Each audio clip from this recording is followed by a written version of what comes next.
Hello, I'm Elaine Quijano. We want to take you now to Israel, where Prime Minister Benjamin Netanyahu is making a televised address to update his country on the war against Iran. On Operation Roaring Lion. Under President Trump's visionary leadership, America and Israel are acting together in Iran with great determination and unprecedented strength. Operation Rising Lion is designed to remove the existential threats posed by the Ayatollah regime, the regime that has waged war against America and Israel and the people of Iran for 47 years. It chants death to America, death to Israel, and it delivers death to its own people. Our goals are three. One, removing the nuclear threat. Second, removing the ballistic missile threat, and removing both of these threats before they're buried deep underground and become immune from aerial attack.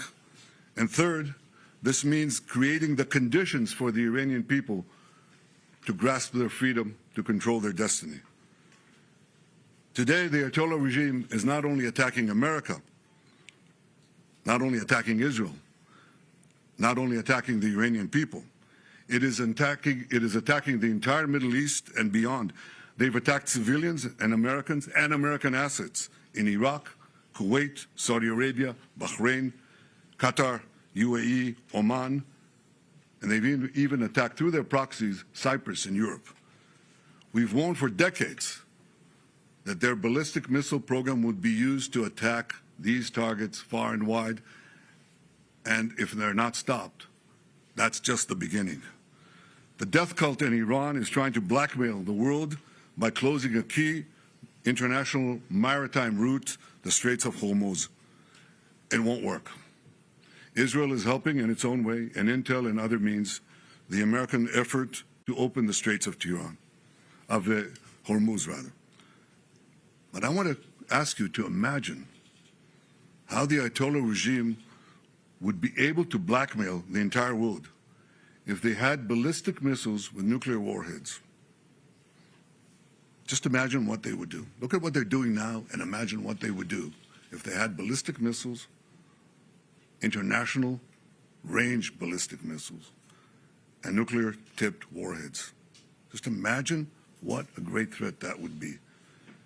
So today, Israel and the United States are protecting America, Israel, the entire Middle East, but I venture to say the entire world.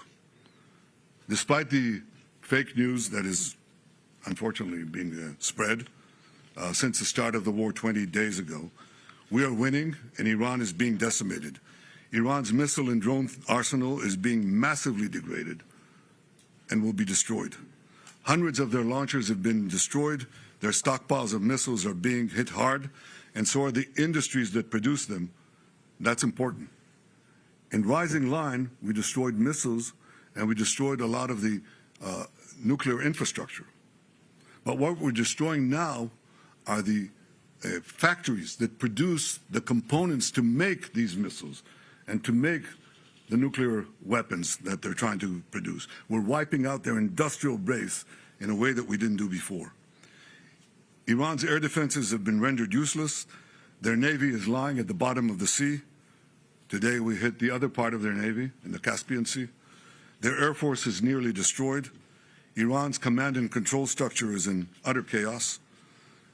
And I can tell you that there's still more work to do, and we're going to do it.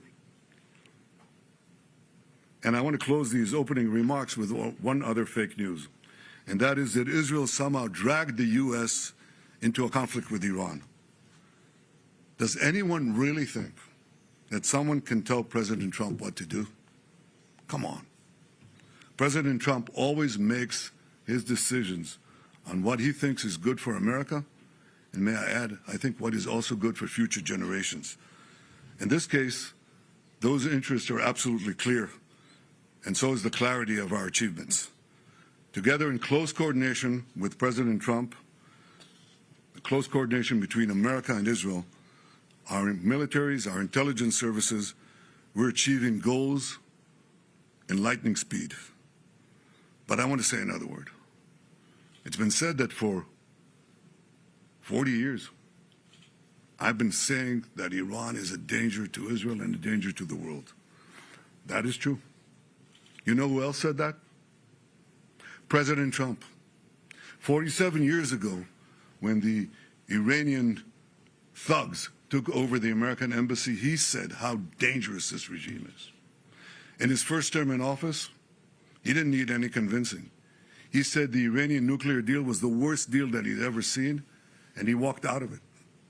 Right before his second term, before he was reelected, I went to see him in Mar-a-Lago.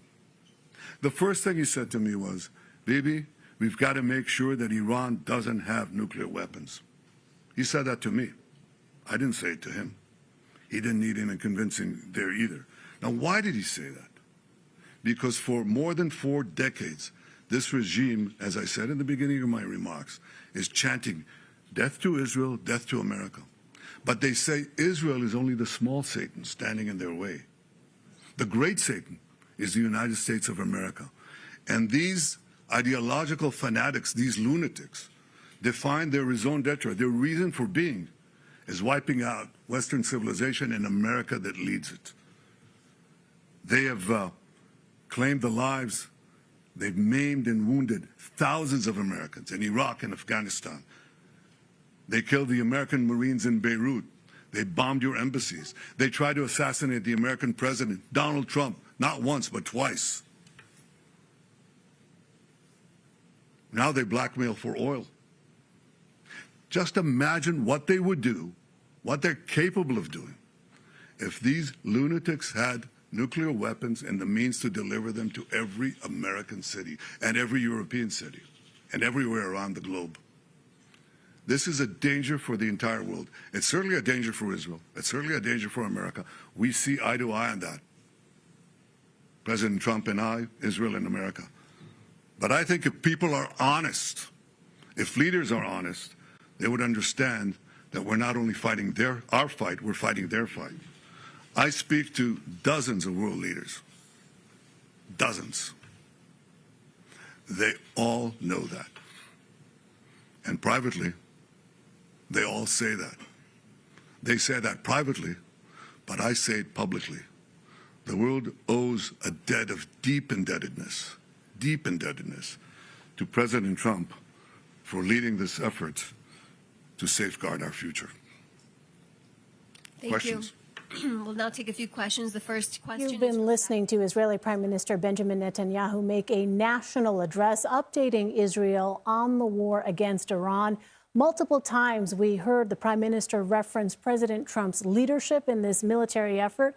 He said our goals are threefold: to remove the nuclear threat posed by Iran, to remove the ballistic missile threat, and to create conditions for freedom for the Iranian people to grasp their destiny.